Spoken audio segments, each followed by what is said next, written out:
Hello guys, it's our channel, a podcast about nothing. Everyone is doing meaningless podcasts about anything these days. Here we will talk about nothing. Even the scientific thinkers, philosophers are puzzled by the paradox of nothingness. Even the great Socrates once said, the only true wisdom is to realize that you know just the tip of the iceberg, which counts for nothing. So buckle up.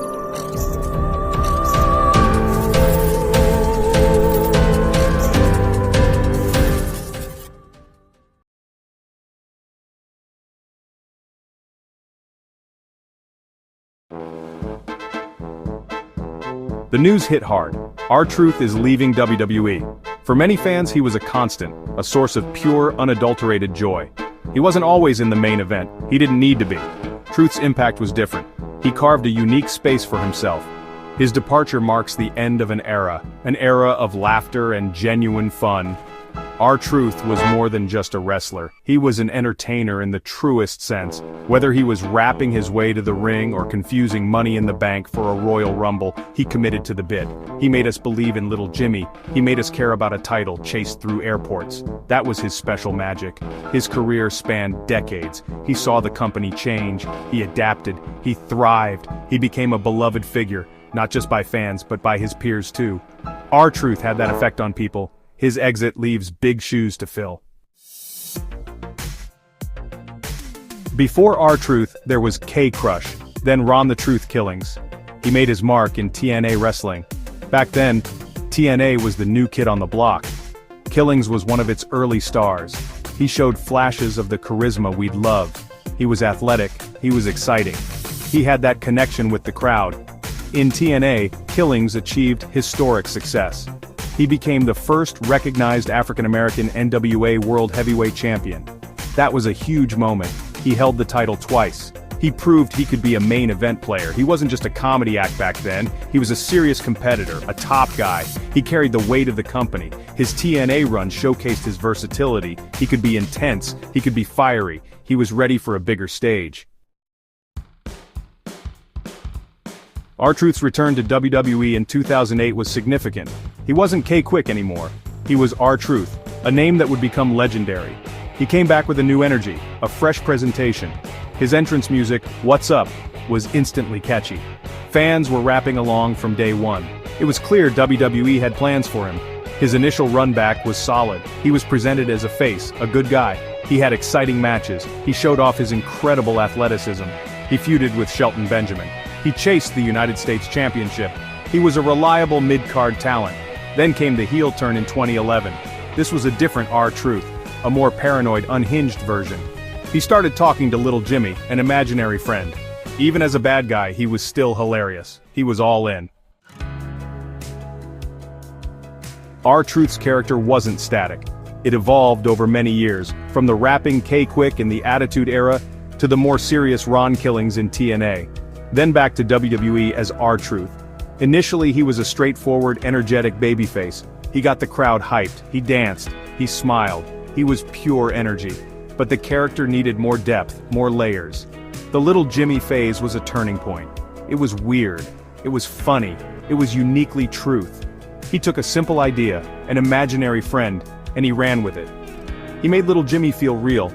This was when RTruth, the comedic force, began to emerge. He wasn't just the guy who rapped, he was the guy who made you laugh uncontrollably.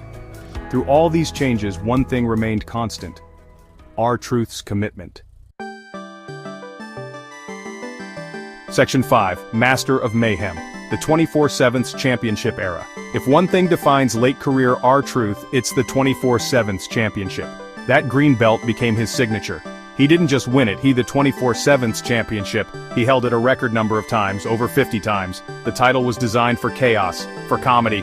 It was tailor-made for RTruth, and he elevated it beyond anyone's expectations. The skits were legendary. Truth winning and losing the title, in airports, on golf courses, during weddings, even under the ring. He was always running, always hiding, always scheming to get his baby back. Carmella was often by his side. Their chemistry was fantastic. They were a modern-day Lucille Ball and Desi Arnaz, but with more body slams. It was must-see television. This championship allowed Truth to shine. He made a lower-tier championship feel important. A true master class. Section 6, the laughter track. RTruth's unique comedic genius. RTruth's comedy was unique in WWE. It wasn't forced. It wasn't mean-spirited. It was often self-deprecating. He was usually the butt of the joke, and he played it perfectly. His confused expressions, his misunderstandings of basic situations, like thinking the Royal Rumble was for the Money in the Bank briefcase. These gags never got old, because Truth sold them with such conviction. He possessed incredible comedic timing. It's a rare skill in wrestling. Many try comedy. Few master it like Truth did. He knew when to pause, when to deliver the punchline, when to react with wide-eyed bewilderment. His physicality also played a huge role. The way he moved, the way he ran, the way he hid. It was all part of the act. A well-honed performance. He reminded us that wrestling can be fun. Section 7, an unexpected goodbye, the impact of Truth's exit. The announcement of RTruth's departure sent ripples throughout the WWE universe, and likely through the locker room too. It's a significant loss, more than some might realize. He wasn't a perennial world champion, but his role was just as vital. He was the heart of WWE's comedy, the reliable entertainer who always delivered. His absence will be felt immediately. For WWE programming, it means a shift. Those beloved RTruth segments are gone. The 24/7 championship picture, if it even continues, will be different. It will lack its central figure, its comedic anchor. WWE will need to find new ways to inject humor, new talents to step into that space.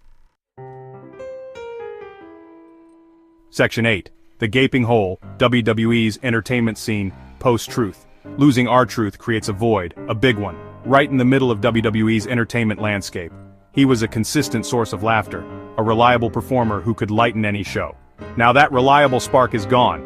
WWE shows will feel different. There will be fewer spontaneous chuckles, fewer moments of pure, silly fun.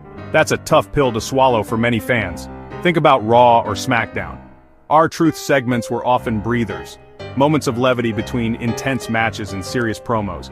He broke the tension, he provided balance. Without him, shows might feel more one-note, more reliant on in-ring action or dramatic storylines. That's not necessarily bad, but it's less diverse, less varied in its emotional appeal. WWE creative will have to work hard to find new ways to generate that kind of organic humor. Section 9, what's up next? WWE's search for a new spark. So, who fills the void left by RTruth?